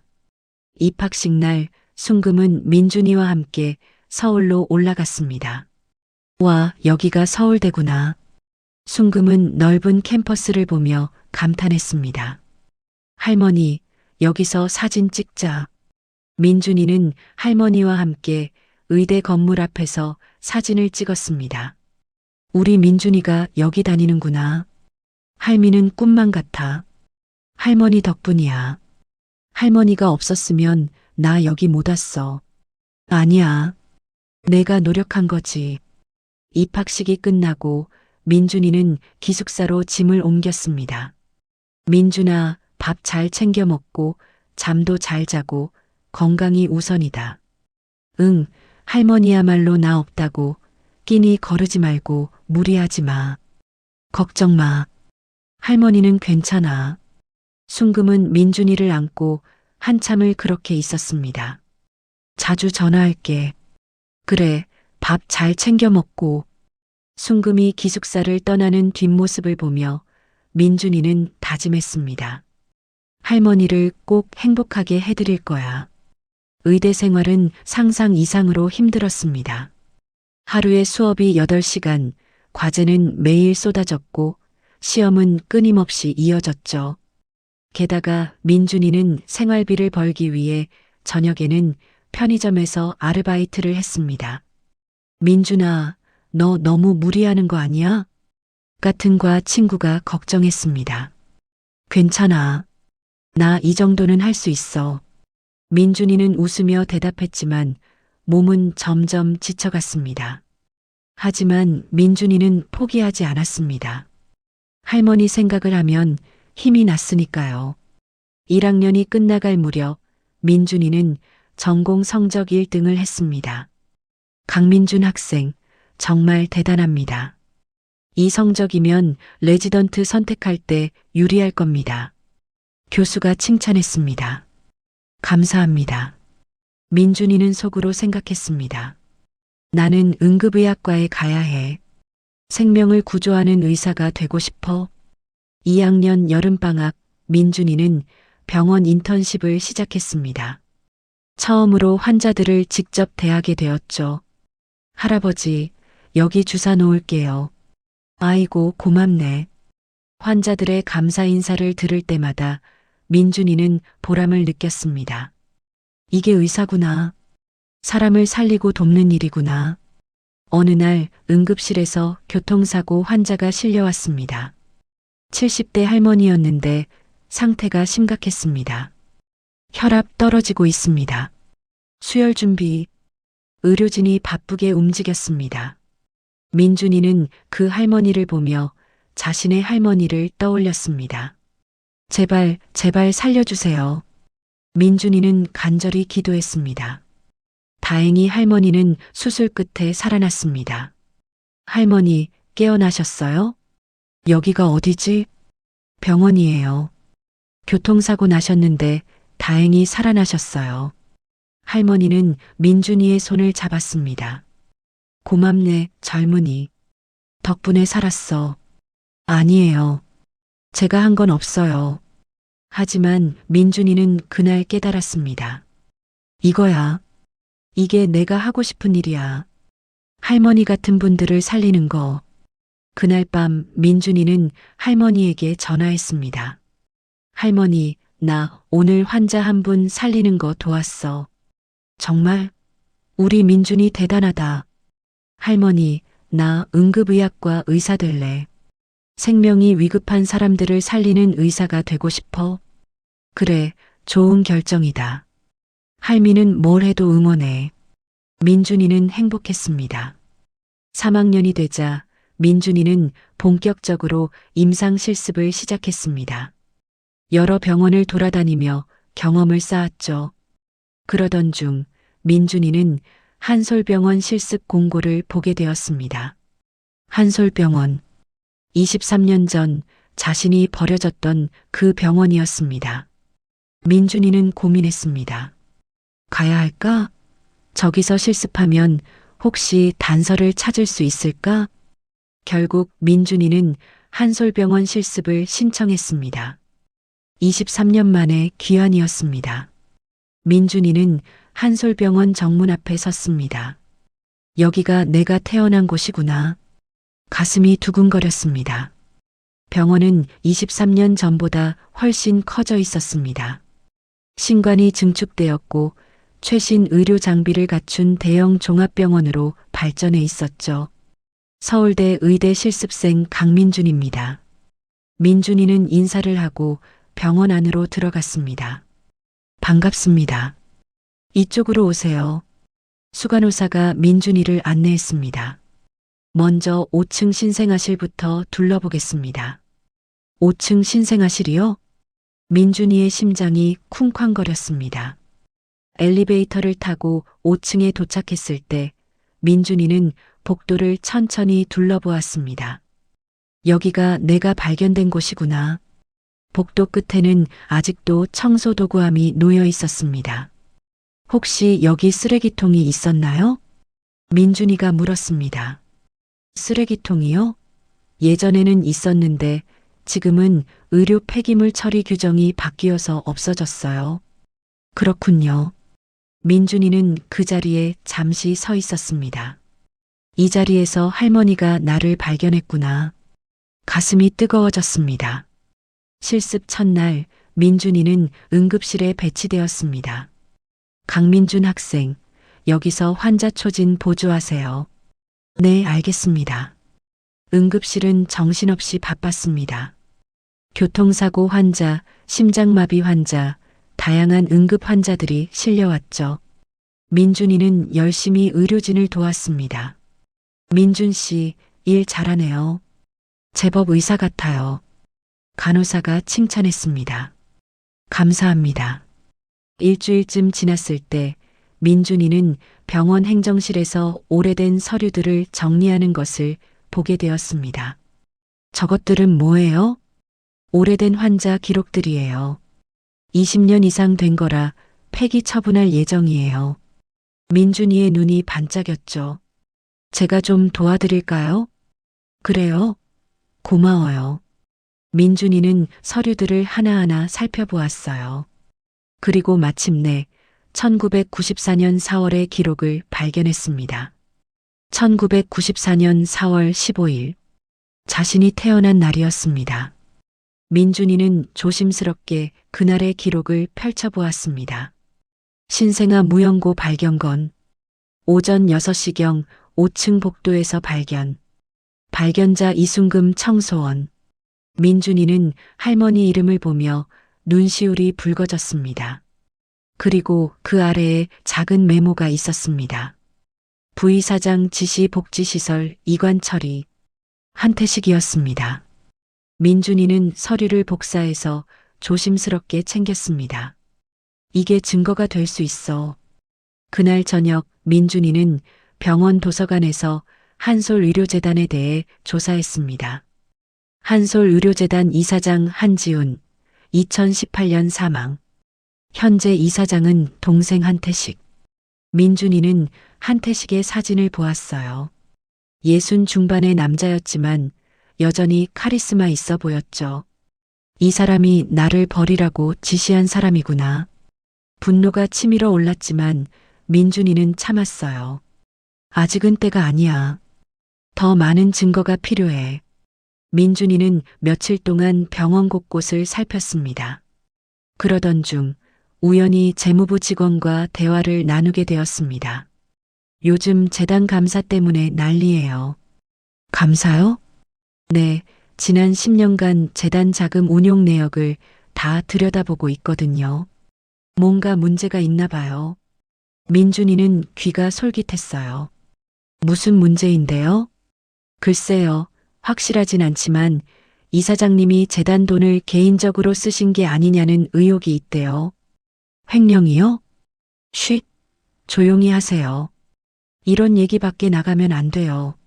민준이는 고개를 끄덕였습니다. 물론이죠. 비밀 지킬게요. 그날 밤 민준이는 곰곰이 생각했습니다. 횡령. 그거라면 충분히 큰 죄가 될 수 있어.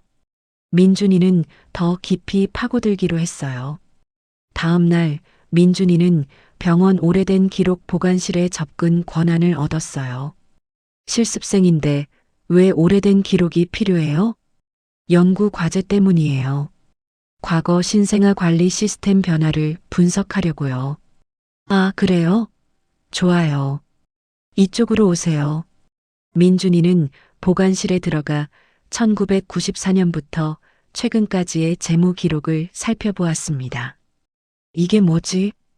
한태식 이름으로 승인된 이상한 지출 내역들이 보였습니다. 의료 장비 구매 10억 원? 근데 실제 장비는? 민준이는 현재 병원의 장비 목록과 대조해 보았습니다. 없어. 이 장비는 구매된 적이 없어. 유령 거래였습니다. 그럼 이 돈은 어디로 간 거지? 민준이는 더 파고들었습니다. 건축 공사비 30억 원. 하지만 실제 공사 내역은 기록을 확인해 보니 실제 공사비는 20억 원이었습니다. 10억 원이 어디로 갔지? 민준이는 여러 건의 횡령 증거를 발견했습니다. 총액은 무려 50억 원이 넘었습니다. 이 정도면 충분해. 민준이는 모든 자료를 USB에 복사했습니다. 그리고 또 다른 증거도 찾았습니다. 환자 기록 조작? VIP 환자들의 진료 기록이 변조된 흔적이 있었습니다. 보험 청구를 부풀리기 위해서 민준이는 세밀하게 분석했습니다. 실제 치료보다 과다하게 청구된 보험금이 수십억 원에 달했습니다. 의료법 위반, 보험 사기까지 민준이는 점점 더 많은 범죄 증거를 모았습니다. 그리고 가장 충격적인 발견을 했습니다. 1994년 4월 자신이 버려진 바로 그날의 CCTV 백업 파일이었습니다. 이게 남아 있었어? 민준이는 떨리는 손으로 파일을 열었습니다. 화면에는 한태식이 간호사에게 뭔가를 지시하는 장면이 나왔습니다. 이 아기는 없던 걸로 해. 출생 기록도 삭제하고. 하지만 이사장님, 이건 내 말대로 해. 안 그러면 당신도 잘릴 거야. 간호사는 떨리는 목소리로 대답했습니다. 알겠습니다. 그리고 그 간호사가 갓난아기를 들고 복도로 향하는 장면이 이어졌습니다. 민준이는 눈물이 났습니다. 이게 나였구나. 영상은 계속되었습니다. 간호사가 아기를 쓰레기통에 넣는 장면, 그리고 1시간 후 순금 할머니가 아기를 발견하는 장면까지. 할머니. 민준이는 화면 속 젊은 순금 할머니를 보며 눈물을 흘렸습니다. 이 증거면 충분해. 영아 유기, 출생 기록 조작, 증거인멸 모두 증명할 수 있어. 민준이는 영상을 복사했습니다. 그리고 박미라 자신의 친어머니에 대한 기록도 찾았어요. 박미라 환자 기록, 강제 퇴원 처리. 기록을 보니 박미라는 출산 다음 날 강제로 퇴원 조치되었고 아기와의 면회도 금지되었습니다. 이건 불법 감금이나 다름없어. 민준이는 박미라의 주소를 확인했습니다. 박미라 씨, 현재 서울 마포구 거주. 직업 카페 운영. 만나봐야겠어. 실습이 끝난 주말, 민준이는 마포구에 있는 작은 카페를 찾아갔어요. 어서 오세요. 카운터에서 50대 여자가 인사했어요. 박미라였습니다. 민준이는 떨리는 마음으로 자리에 앉았죠. 아메리카노 한 잔 주세요. 네, 잠시만요. 박미라는 커피를 만들어 가져왔어요. 여기 있습니다. 감사합니다. 민준이는 박미라를 자세히 보았어요.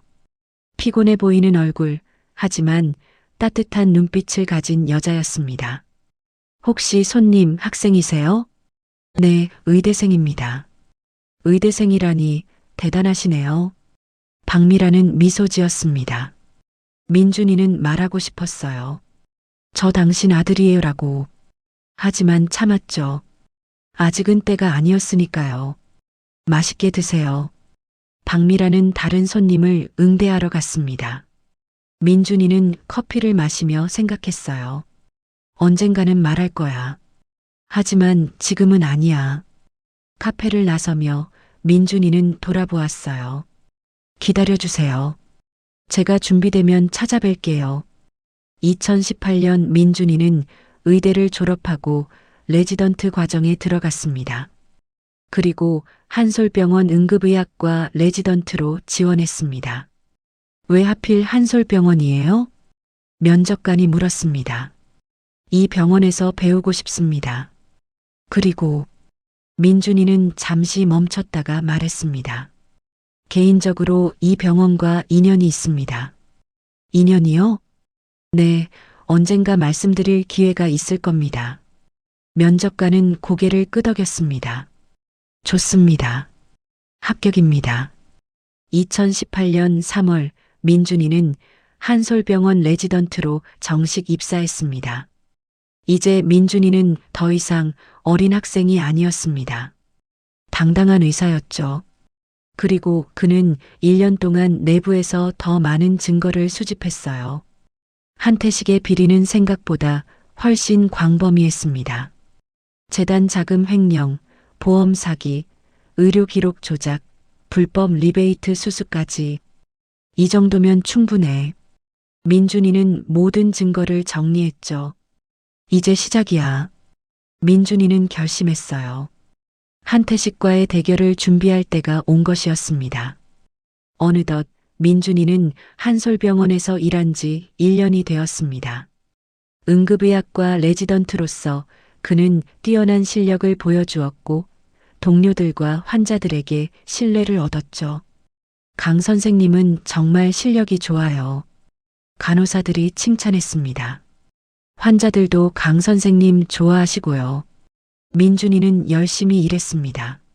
하지만 그의 머릿속에는 항상 한 가지 목표가 있었습니다. 한태식? 그는 지난 1년 동안 조심스럽게 증거를 수집했습니다. 1994년 당시의 병원 기록, CCTV 영상, 그리고 한태식의 횡령 증거까지. 이제 거의 다 모았어. 조금만 더. 어느 날 오후 응급실에 긴급 호출이 왔습니다. VIP 환자 이송 중입니다. 심장마비 증상. 누구예요? 한태식 이사장님입니다. 민준이의 심장이 멎는 듯 했습니다. 한태식이? 구급차가 도착하고 한태식이 실려왔습니다. 한태식의 나이는 66이었죠. 얼굴은 창백했고 숨을 헐떡이고 있었죠. 혈압이 떨어지고 있습니다. 심전도도 불안정해요. 의료진이 바빠게 움직였습니다. 민준이는 잠시 망설였습니다. 이 사람이 나를 버린 사람이다. 저 사람 때문에 할머니가 고생했다. 하지만 곧 의사로서의 본능이 작동했습니다. 환자는 환자다. 살려야 한다. 응급의학과 과장이 달려왔습니다. 상태가 어때? 급성 심근경색으로 보입니다. 즉시 심장외과 협진 필요합니다. 민준이가 보고했습니다. 강 선생, 응급처치 시작해. 네. 민준이는 한태식에게 심폐소생술을 시작했습니다. 가슴을 압박하고 기도를 확보하고 응급 약물을 투여했습니다. 심장외과 김 교수님 도착하셨습니다. 심장외과 전문의가 급히 들어왔습니다. 상태 브리핑? 66세 남성 급성 심근경색으로 추정됩니다. 현재 심정지 1회, 제세동 후 맥박 회복했습니다. 민준이가 신속하게 보고했습니다. 잘했어. 즉시 수술실로. 민준이는 환자를 수술실까지 이송하며 계속 응급처치를 했습니다. 강 선생, 수술 들어올 수 있어? 심장외과 교수가 물었습니다. 네, 보조하겠습니다. 3시간에 걸친 긴 수술이었습니다. 지혈 좀 더. 네. 민준이는 정확하게 김 교수를 보조했습니다. 강 선생, 손놀림이 정말 좋네. 전문에 뺨치는데? 감사합니다. 관상동맥 우회술 완료. 봉합 시작한다. 심장 박동 안정화되었습니다. 마취과 의사가 보고했습니다. 혈압 정상으로 돌아왔어요. 간호사가 말했습니다. 수술 성공입니다. 김 교수가 선언했습니다. 강 선생 덕분이야. 응급실에서 초기 처치 제대로 안 했으면 못 살렸어. 제 일을 했을 뿐입니다. 민준이는 안도의 한숨을 내쉬었습니다. 환자를 중환자실로 옮기세요. 수술복을 벗으며 민준이는 복잡한 감정에 휩싸였습니다. 내가 방금 무엇을 한 거지? 나를 버린 사람을 살렸어. 하지만 후회하지는 않았습니다. 의사는 생명을 살리는 사람이다. 원한과는 별개야. 이틀 후 한태식이 의식을 회복했습니다. 민준이는 회진을 돌며 그의 병실을 방문했습니다. 이사장님, 상태가 많이 좋아지셨습니다. 한태식은 민준이를 바라보았습니다. 당신이 날 살린 의사군요. 김 교수님께 들었어요. 저는 보조했을 뿐입니다. 아니에요. 김 교수님이 그러시던데요. 강 선생 응급처치가 완벽했다고, 덕분에 수술이 성공했다고요. 한태식은 진심으로 감사하는 표정이었습니다. 이름이 강민준입니다. 강민준 선생님, 내가 꼭 기억하도록 하죠. 이 은혜는 잊지 않을게요. 한태식이 웃으며 말했지만 그 태도는 뭔가 거만했어요. 민준이는 병실을 나서며 생각했습니다. 곧 나에 대해 알게 될 겁니다. 아주 확실하게. 한 달 후 한태식은 완전히 회복하여 퇴원했습니다. 퇴원하는 날 그는 민준이를 불렀습니다. 강 선생, 정말 고마웠습니다. 덕분에 이렇게 회복했네요. 제 일을 한 것뿐입니다. 아니에요. 당신은 훌륭한 의사예요. 레지던트 과정 끝나면 우리 병원의 전문의로 채용하고 싶은데 감사하지만 아직은 배울 게 많아서요. 한태식은 명함을 건넸습니다. 언제든 필요하면 연락하세요. 민준이는 명함을 받아 주머니에 넣었습니다.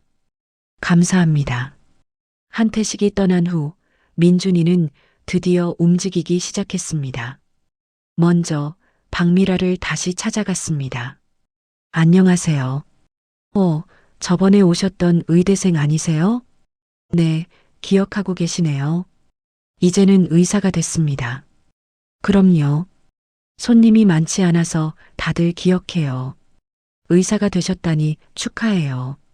민준이는 자리에 앉았습니다. 사장님, 혹시 시간 되시면 말씀 좀 나누고 싶은데요. 무슨 일이세요? 민준이는 깊게 숨을 들이마셨습니다. 1994년에 한지훈이라는 사람을 아셨나요? 박미라의 얼굴이 굳어졌습니다. 어떻게 그 이름을, 그리고 그의 4월에 아기를 낳으셨죠? 박미라는 얼굴이 창백해졌습니다. 당신 누구예요? 어떻게 그걸 알아요? 민준이는 조용히 말했습니다. 저는 강민준입니다. 그 아기예요. 뭐라고요? 박미라는 믿을 수 없다는 표정을 지었습니다. 불가능해요. 그 아기는 죽었어요. 한씨 집안에서 그렇게 말했어요. 죽지 않았습니다. 병원 청소부 할머니가 저를 구했어요. 민준이는 가방에서 출생 기록을 꺼냈습니다. 여기 증거가 있습니다. 박미라는 떨리는 손으로 서류를 받아들었습니다. 이게 정말 그녀의 눈에서 눈물이 흘러내렸습니다. 내 아들이 살아있었다니. DNA 검사를 해보시겠어요? 확실히 하시려면. 네, 해봐요. 꼭 해봐요. 일주일 후 DNA 검사 결과가 나왔습니다. 99.9% 일치합니다. 박미라는 민준이를 끌어안고 울었습니다. 미안해. 정말 미안해. 엄마가 너를 지키지 못했어. 민준이는 어색했지만 그녀를 안아주었습니다. 괜찮아요. 저는 좋은 분이 키워주셨어요. 그 청소부 할머니? 네, 순금 할머니요. 제 진짜 할머니예요. 박미라는 고개를 떨구며 말했어요. 그분께 어떻게 감사를 드려야 할지. 지금은 인천에서 사세요. 언제 한번 뵙죠? 그래. 꼭 뵙고 싶어. 민준이는 박미라에게 한태식 이야기를 했습니다. 저를 버리라고 지시한 사람이 한태식이에요. 그리고 그 사람은 단순히 저를 버린 것만이 아닙니다.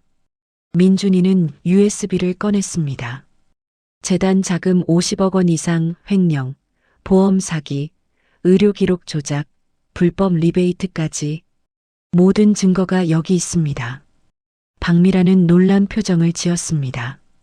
30년 동안 그 사람은 계속 범죄를 저질러 왔어요. 그 사람, 박미라의 표정이 굳어졌습니다. 30년 전 그 사람이 날 협박했어. 아기를 포기하라고, 안 그러면 내 인생 망가뜨릴 거라고. 그래서 어떻게 하신 거예요? 난 거부했어. 아기를 낳겠다고 했지. 그랬더니 병원에서 출산하게 해줬어. 하지만 아기를 낳자마자 빼앗아 갔어. 박미라는 눈물을 흘렸습니다. 그리고 아기가 죽었다고 말했어. 난 믿을 수밖에 없었어. 병원 기록도 다 지워버렸고 기록 조작과 협박죄까지 추가되네요. 민준이는 노트북을 꺼내 박미라에게 영상을 보여주었습니다. 이건 30년 전 그날의 CCTV 영상입니다. 제가 병원 백업 서버에서 복원했어요. 영상에는 한태식이 간호사에게 지시하는 장면, 그리고 갓난아기가 쓰레기통에 버려지는 장면이 고스란히 담겨 있었습니다. 박미라는 영상을 보며 오열했습니다. 내 아기를 저렇게. 민준이는 그녀의 손을 잡았습니다. 이제 진실을 밝힐 거예요. 증인이 되어주시겠어요? 그래. 나도 복수하고 싶어. 민준이는 변호사를 선임했고 고소장을 준비했습니다. 한태식을 영아유기죄, 횡령죄, 배임죄, 보험사기죄, 의료법 위반, 증거인멸죄, 협박죄로 고소합니다. 2024년 가을 고소장이 접수되었습니다. 경찰이 수사를 시작했고 검찰이 한솔병원을 압수수색했습니다. 언론이 대대적으로 보도하기 시작했습니다. 한솔병원 이사장, 30년간 50억 원 횡령 혐의, 신생아 유기 지시, CCTV에 포착, 의료 사기로 수백억 원 부당이득. 뉴스가 터지자 사회가 들끓었고 한태식은 긴급 기자회견을 열었습니다. 모두 거짓입니다. 저는 그런 일을 한 적이 없습니다. 하지만 증거는 명백했죠. 병원 기록, CCTV 영상, 재무자료, 박미라의 증언, 그리고 순금의 증언까지. 저는 30년 전 그 아기를 쓰레기통에서 구했습니다. 한태식이 없애라고 지시한 것도 직접 들었습니다. 재판이 시작되었고 순금은 법정에서 당당하게 증언했습니다. 그리고 그 재판정에서 민준이도 증인석에 섰습니다. 30년 전 당신이 버린 아기, 제가 그 아기입니다. 법정이 술렁였습니다. 한태식은 창백한 얼굴로 민준이를 바라보았어요. 강민준, 당신 내 목숨을 살린 의사였지. 내가 그 아기였다니. 네, 할머니가 지어주신 이름입니다. 저는 의사로서 어쩔 수 없이 당신을 살렸지만 이제는 진실을 밝히기 위해 여기 섰습니다. 민준이는 침착하게 말했습니다. 저는 오늘 여기 복수하러 온 게 아니에요. 진실을 밝히러 왔습니다. 한태식은 저 하나를 버린 것도 모자라 30년 동안 재단 자금을 횡령하고 환자들을 속이고 의료 시스템을 농단했습니다. 검사가 증거를 제출했습니다. 피고인 한태식은 지난 30년간 재단 자금 53억 원을 횡령했습니다. 보험 사기로 120억 원의 부당이득을 취했습니다. 의료 기록을 조작하여 환자들을 기만했습니다. 그리고 30년 전 자신의 조카인 갓난아기를 유기하도록 지시했습니다. 증거들이 차례로 제출되었습니다. 재판은 석 달 동안 이어졌습니다. 증거들이 제출되고 증인들이 증언했습니다. 마침내 판결이 내려졌습니다. 피고인 한태식은 영아유기죄 횡령 및 배임죄 보험사기죄 의료법 위반 증거인멸죄 협박죄를 저질렀다. 각 죄는 경합범으로 처리하여 최종 징역 12년을 선고한다. 또한 의사 면허를 영구 박탈하며 추징금 273억 원을 명한다. 방청석에서 박수가 터져나왔습니다. 민준이는 방청석에 앉아 계신 순금 할머니를 바라보았습니다. 할머니는 눈물을 흘리며 고개를 끄덕였습니다. 잘했어, 민준아. 재판이 끝나고 민준이는 할머니와 박미라를 만났습니다. 할머니, 어머니, 이제 끝났어요. 수고했어, 우리 민준이. 순금이 민준이를 안았습니다. 박미라도 다가와 두 사람을 안았습니다. 고마워요. 정말 고마워요. 세 사람은 오랫동안 그렇게 안고 있었습니다. 30년의 긴 여정이 끝나는 순간이었습니다. 재판이 끝나고 1년이 흘렀습니다. 민준이는 서울대학교 병원 응급의학과 전문의가 되었습니다. 30이 된 그는 이제 독립적인 의사로서 자신의 길을 걷고 있었죠. 강민준 선생님, 오늘 첫 출근이시죠? 네, 잘 부탁드립니다. 민준이는 당당하게 병원에 들어섰습니다. 응급실은 여전히 바빴습니다. 하지만 민준이는 자신있게 환자들을 치료했습니다. 할아버지, 괜찮으세요? 제가 치료해 드릴 테니 걱정 마세요. 고맙네, 선생님. 환자들의 감사 인사를 들을 때마다 민준이는 보람을 느꼈습니다. 이게 내가 하고 싶었던 일이야. 저녁이 되면 민준이는 인천에 계신 순금 할머니에게 전화했습니다. 할머니, 오늘 환자 20명 치료했어. 그래, 우리 민준이 대단하다. 할머니의 목소리는 여전히 따뜻했습니다. 할머니 건강은 어때? 괜찮아. 요즘 무릎 수술하고 나서 훨씬 좋아. 다행이다. 이번 주말에 갈게. 그래, 할미는 우리 손주 보면 좋지. 민준이는 할머니께 무릎 수술을 해드렸습니다. 재판 후 받은 배상금으로 비용을 충당했죠. 할머니가 20년 동안 고생한 무릎이야. 이제는 제가 고쳐드릴 차례예요. 수술은 성공적이었고 순금은 이제 거의 통증 없이 걸을 수 있게 되었습니다. 고마워, 민준아. 할미가 너 덕분에 다시 젊어진 것 같아. 박미라와의 관계도 조금씩 나아지고 있었습니다. 처음에는 어색했지만 시간이 지나면서 서로를 이해하게 되었죠. 민준아, 이번 주말에 우리 카페로 올래? 네, 갈게요. 민준이는 가끔 박미라의 카페를 방문했습니다. 사장님이 만든 커피 맛있어요. 그래, 다행이다. 미라는 행복해했습니다. 엄마라고 불러줄 수 있어? 아직은 어색해요. 조금 더 시간이 필요해요. 괜찮아.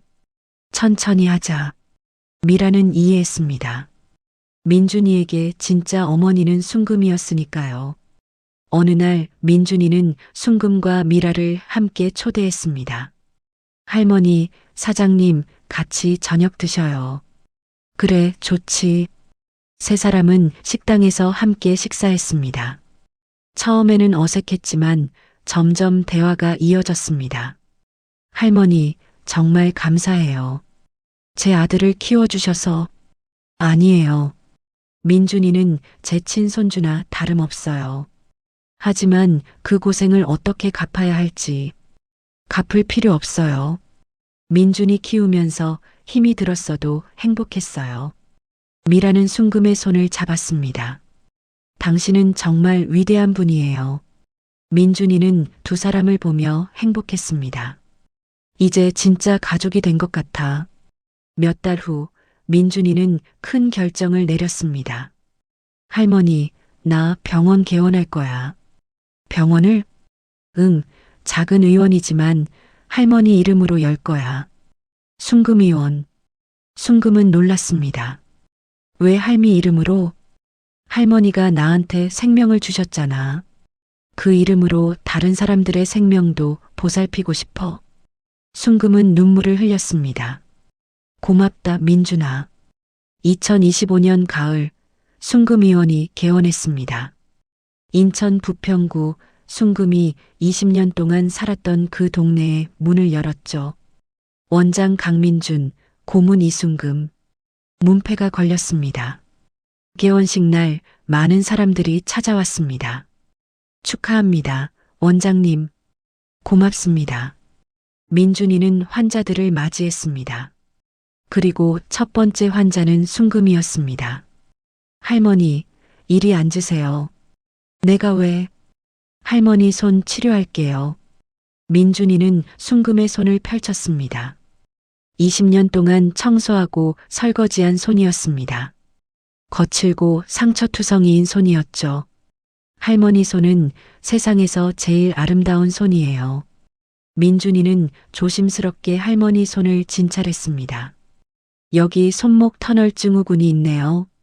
여기는 관절염이고. 나이 들면 다 그래. 아니에요. 치료할 수 있어요. 제가 다 고쳐드릴게요.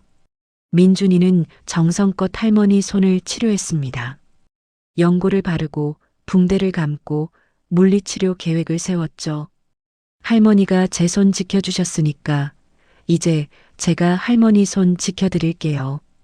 순금은 눈물을 흘렸습니다. 우리 민준이 정말 다 컸네. 할머니가 저를 키워주셨잖아요. 다 할머니 덕분이에요. 아니야. 넌 내 힘으로 여기까지 온 거야. 민준이는 할머니를 안았습니다. 할머니 사랑해요. 나도 사랑해, 민준아. 그날 저녁 순금의원 개원 파티가 열렸습니다. 미라도 와서 축하해 주었습니다. 민준아, 정말 자랑스러워. 고마워요, 엄마. 민준이는 처음으로 미라를 엄마라고 불렀습니다. 미라는 감격해서 울었습니다. 세 사람은 함께 케이크를 잘랐습니다. 순금의원 개원을 축하합니다. 사람들이 박수를 보냈습니다. 민준이는 행복했습니다. 이제 진짜 시작이야. 할머니처럼 사람들을 돕는 삶을 살 거야. 그날 밤 민준이는 진료실에 혼자 앉아 있었습니다. 벽에 걸린 의사 면허증을 바라보며 생각했습니다. 30년 전 쓰레기통에서 발견된 아기가 여기까지 왔어. 할머니가 없었으면 불가능했을 거야. 민준이는 할머니 사진을 바라보았습니다. 할머니 감사합니다. 그리고 민준이는 다짐했습니다. 할머니가 살려주셨으니 이 목숨은 내 것이 아니라고 생각하고 살게요. 평생 환자를 위하는 의사로 살겠습니다. 창밖으로 별이 빛나고 있었습니다. 30년의 여정이 끝나고 새로운 시작이 펼쳐지고 있었습니다. 청소부의 손이 의사를 키웠고 그 의사는 이제 할머니의 뜻을 이어 세상을 치유하고 있었습니다. 이것이 바로 사랑의 힘이겠죠. 피보다 진한 헌신의 힘이었어요. 그리고 그 힘은 앞으로도 계속될 것입니다. 순금의원의 불빛처럼 어둠 속에서도 희망을 밝히며요. 민준이와 할머니의 혈연보다 더 뜨거운 가족의 이야기 어떠셨나요? 아직도 구독과 좋아요를 누르지 않으셨다면 한 번 더 부탁드립니다. 귀한 시간 내어 시청해 주셔서 감사드려요. 다음에 더 재미있는 사연으로 찾아뵙겠습니다.